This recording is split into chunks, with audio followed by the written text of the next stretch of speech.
А сега се потапяме в света на цирковото изкуство, но зад кулисите отиваме там, където се подготвят бъдещите циркови артисти.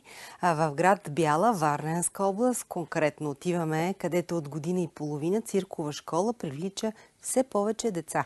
Разказват Елена Георгиева и оператор Георги Христов. Циркът е изкуство толкова завладяващо, че те оставя без дъх. От купола на цирковата шатра времето спира и за малки, и за големи. Да не говорим за децата. Попаднали веднъж в плен на вълшебния му свят, мнозина мечтаят да са сред акробатите, които с лекота и грация преодоляват законите на гравитацията. Сред тях са Калояна Баналиева и Елеонора Петрова. Те не само са от първите записали се в цирковата школа в Бяла, но и са сред запалените почитатели на това изкуство. Първият ми ден беше много вълнуващ. Влязох в залата и имаше наистина много деца. Много. Беше пълна залата. Малки, големи. Видях платна. Едни платна, които са много ми похванаха очите и реших, че искам този въздушен номер и реших, че искам да се занимавам с него и всъщност много ми харесва. След това се спрях на трапец. Харесвам и еквилибър, т.е. стойки на ръце, лакти, глава и всякакви шпагати. Крис е не по-малко запленена от цирковото изкуство, а тренировките в школата чака с нетърпение през седмицата. Много ми харесва да тренирам на гамака. С какво е по-различно? Защото аз на него имам номер. Защо идвате с такова голямо нетърпение?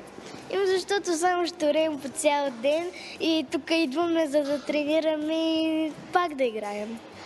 А представиш ли си един ден да станеш циркова актриса? Да.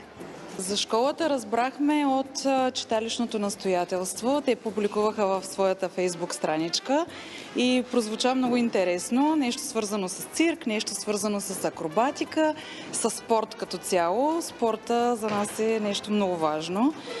Учи децата на страхотна дисциплина.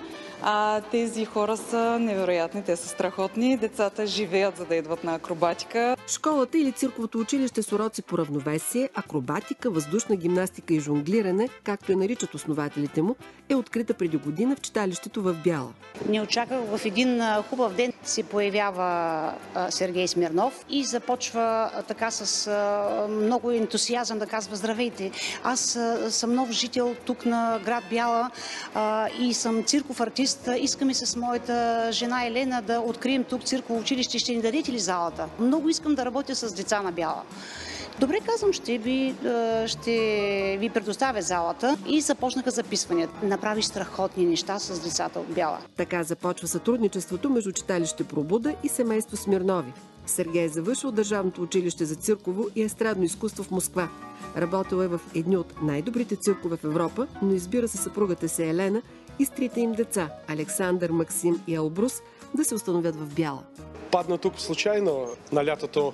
На почивка тръгвам тук и обичам тази град и живея сега тук. Сергей и Елена се запознават в цирк. Тя му е партньор не само в живота, но и на тренировките с децата. Тук работя с малки деца от 4 години до 11 години.